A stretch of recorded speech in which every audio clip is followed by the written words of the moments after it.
Let's have a look at a capital growth strategy.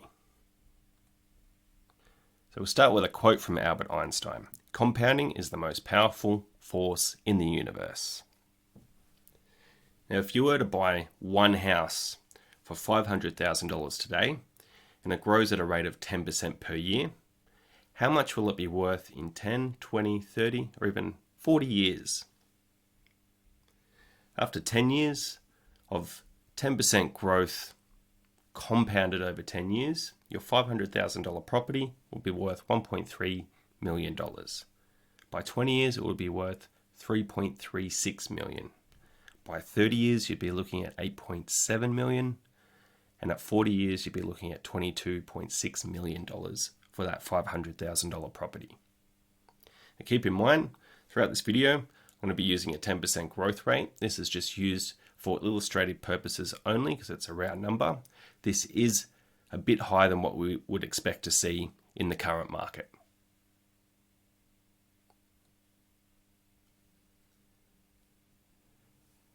We want to build up equity in a capital growth strategy.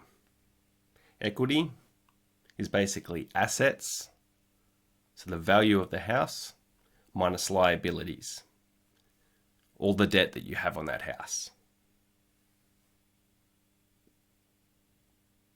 When it comes to borrowing to buy an asset, banks will usually lend up to 90, sometimes 95% of a property's value.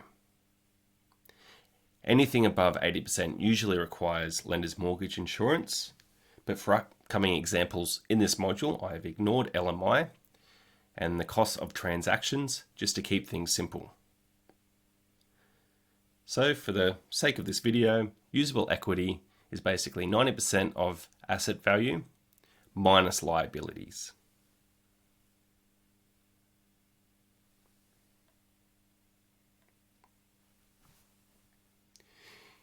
Here we're looking at a capital growth strategy, just over a 4-year time horizon in this example.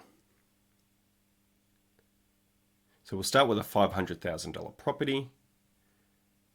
We've got a loan on there for $400,000, which means there's $100,000 of equity in there. That means that we have $50,000 of usable equity. We could withdraw that equity in cash and we could use that for a deposit on another house. I'll show you an example of that in the coming slides. If we're looking at just this one property, by year 2, it's gone up by 10% value, so the value is now $550,000. The loan's still at $400,000. We'll assume an interest-only loan. And the equity is now at $150,000. So that means our usable equity has gone up to $95,000. By year 3, the value of this home has gone up another 10%. So it's gone up by $55,000. The value is now $605,000. The loan is $400,000. The equity is $205,000. You can see below the value for usable equity there.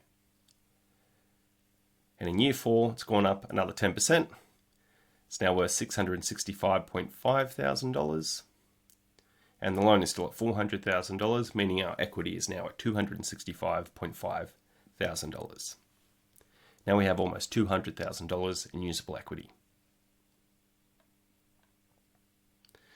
Now let's have a look at using this concept while expanding our portfolio. So we'll start in year 1.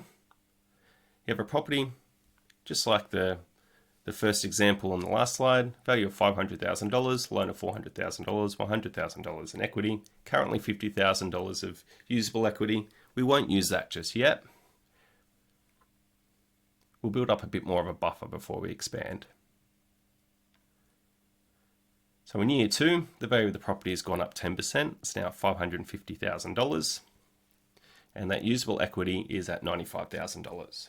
And what we want to do is draw down on the equity by refinancing our loan and use that extra money to buy another property.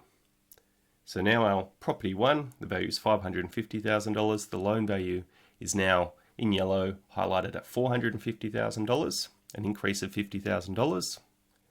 Our equity in that property is back to $100,000 and usable equity is back to $45,000. That's because we bought property number 2.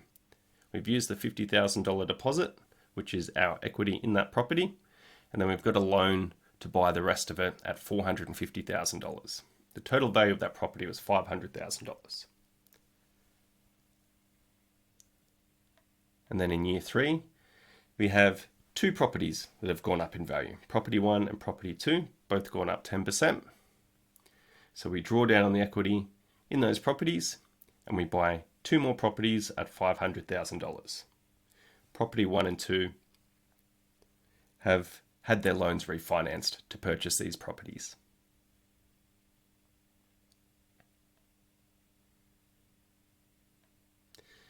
And then in year 4, we now have 4 properties going up at a rate of 10% per property.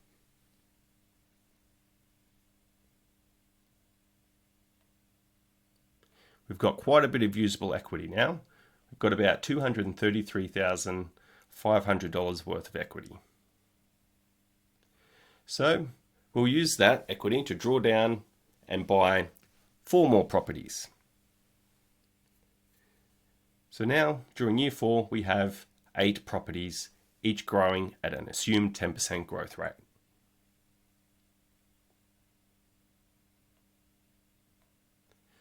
And then by the time we reach year 5, we're in a very healthy position. We have equity, total equity, near $1 million. We're at $907,500. And we have usable equity of $426,000. If we were to buy another 8 properties at $500,000, we could do that, but we'll end the example here. You get the idea of how this works. Next, we'll look at cash flow.